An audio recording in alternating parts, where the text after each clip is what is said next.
Crawford here, psychologist, speaker, author of 8 books, host of 2 PBS specials. Here again to bring you another tip on how to help you create the life you want. Specifically, how to use my life from the top of the mind philosophy to bring more clarity, confidence, creativity into everything you do. Today I want to talk about the difference between being defensive and defending ourselves. I think often we find ourselves in a situation where we are defending ourselves. Somebody has said something about us that is untrue or has accused us of something. We find ourselves kind of defending ourselves. I think in that situation we are also being somewhat defensive. We feel attacked, we feel wrongly accused, and what we need to understand about the brain is whenever that happens, that actually sends us to this lower 20% of the brain, dealing with the situation as if we're being physically attacked. This middle brain limbic system doesn't know the difference between a negative or dangerous event, and it has a tendency to interpret any situation, any attack, verbal or otherwise, as something we need to deal with from a fight or flight perspective. And so we go, well, I can't believe you said that. I would never, blah, blah, blah, blah, blah. But we start kind of defending ourselves in a way that's very defensive. Understandable, but have you noticed that when we do that, people don't go, oh, well, my goodness gracious, I must have misunderstood. Thank you for sharing. I feel so much better. No, they often attack our defense. In other words, they don't hear our defending ourselves, and certainly our being defensive, as valuable information. They almost see it as confirmation of what they're accusing us of. Hey, well, if it wasn't true, they wouldn't be reacting like that. So I think what we've got to do is get really clear. Okay, whenever we're accused of something that is really not who we are, something we know we didn't do, something that's outside of our character, number one, how do we want to respond? And number two, what's the difference between defending ourselves and being defensive? Defending ourselves, to me, is a situation where people have asked for data. There is some situation out there that they have a concern about, and they've come to us and say, hey, you know, I've got this concern. I'd love for you to put some data together and let me know what you think about this. Kind of people are thinking this, and I'd love for you to give me some data that backs that up. In other words, they're asking for our defense. In that particular situation, we can come up with character references or data or whatever it is they need to really defend our position because they are open to that information. They're actually asking for that information. Sometimes there's a policy or a procedure in an organization where if you're accused of something or not given the rating you want, there's a policy, a procedure where you can go through and defend that and speak to that and in many ways influence that. In that situation, defending ourselves, I think, is a really good idea. Number one, we're coming from this clear, confident, creative part of who we are, not the defensive part of who we are. And again, people have asked for the data. Almost the rest of the time when people are accusing us or something and we try to start defending ourselves, we are actually being defensive. And while that's understandable, it's not serving us. We're not thinking clearly. We're not saying the things that are really valuable to our cause. They're not hearing it as valuable information. And therefore, it doesn't really serve us. One of the things I like to do whenever I'm accused of doing something or being a certain way that's outside of my character, I like to question the accuser in a way where they might rethink the accusation. I like to say, is that really congruent with who you know me to be?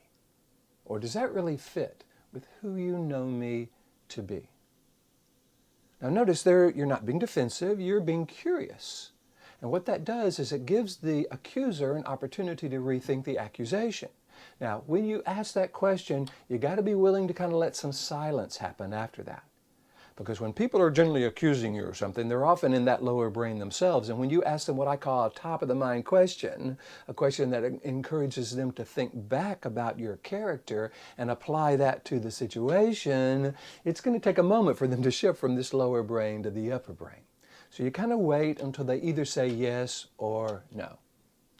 If they say no, I would thank them for that. Say, okay, well, I understand there is a problem here. Let's see if we can kind of correct this misunderstanding. But they've already told you this is incongruent with who they know you to be, so it's no longer really an accusation about you. It's just some data that needs clarification.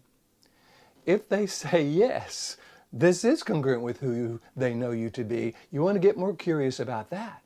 So what I would encourage you to say is, oh, okay, so what have you seen me do that has given you the impression that I'm that kind of person? See, chances are if they do believe that whatever they're accusing you of is congruent with who they know you to be, it's based on some sort of experience in the past where they've seen you be a certain way. Well, the last week when I saw you da-da-da-da, you did this and did that, and you can go, oh, okay, well that makes sense. I can see how you would draw that conclusion. Would you like to know what I was really thinking? See, again, you're not defending, you're being curious. You're using questions to begin to get at the problem. The problem is their misperception, this misunderstanding of who you are. But if you try to defend who you are, they don't take that as good information. So I think what we've got to do whenever we're in a relationship or a professional situation or a family, we've got to ask ourselves the question, okay, am I defending or am I being defensive? Or am I defending in a way that's being defensive? Are they asking for this information? Are they open to this information? The answer is no, we don't want to try to defend our position. They'll just attack our defense. So what we want to do instead is to get really curious. Have them question the accusation in a way that fits with our character. Now, by the way, if it isn't, if you're doing something, if you've done something in the past, it's a better way to look at it. If you've done something in the past that you regret, and they go, well, yeah, the other day or the last week or last month or last year you did that. You go, okay, well, that makes sense. I've made some changes in how I think about decisions in life and myself since then. So I tell you what I would encourage you to do is to kind of pay attention to who I am from this point on. See if indeed I'm still that kind of person, because I've looked at that and made some decisions that that's really not the best of who I am, and I'm going to take more responsibility for doing that differently in the future. In other words, if we've been a certain way that gives people a sense of this is a problem, we want to let them know the kind of changes we've made and how we're taking 100% responsibility for that. But frankly, that's a relatively small situation. Normally, when we're being accused of something, it's incongruent with who we are. And so we've got to make that distinction between defending and being defensive, and we've got to be willing to engage them in a way where we're coming from this clear, confident, creative, curious part of who we are. Think of yourself as kind of a ninja warrior. You're centered and you're focused. And if they throw a punch, you don't throw a punch back. You kind of step aside. Well, tell me more about that. So you got to be willing to be very flexible, be very centered, so that you're taking their accusation not as some sort of indication of something you need to defend, but something you want to get curious about to see where the accusation is coming from. This is all part of my philosophy, life from the top of the mind. It's the ability to kind of deal with life from this clear, confident, creative, compassionate part of who we are, this upper 80% of the brain, where we're making decisions based on a very purposeful process. This is what I do. I get to go around the world teaching people how to access this upper 80% of the brain, how to stay there, especially in challenging situations, and how to deal with other people so that they shift from their resistant brain to their receptive brain. If this is something you'd like me to come and talk to your organization about, all you got to do is go to my website, billcrawfordphd.com, hit the contact button, let me know what you're interested in. Love to talk with you about that. If you're liking these videos, please hit the like button. You know how LinkedIn and Pinterest and YouTube and Facebook and Twitter all love it when you like it. I try to post one of these every week, and if you'd like to receive one of these videos every week, by the way, all you got to do is go to my website, hit the subscribe button, put your name and email address in. You'll receive one of these videos every week, along with a quote, one of my favorite quotes, and a couple of paragraphs about how to apply that quote to life. My goal is to bring you new information to help you create the life you want, be able to access this clear, confident, creative part of who you are, and bring that to all aspects of life. So, until next time, here's to you.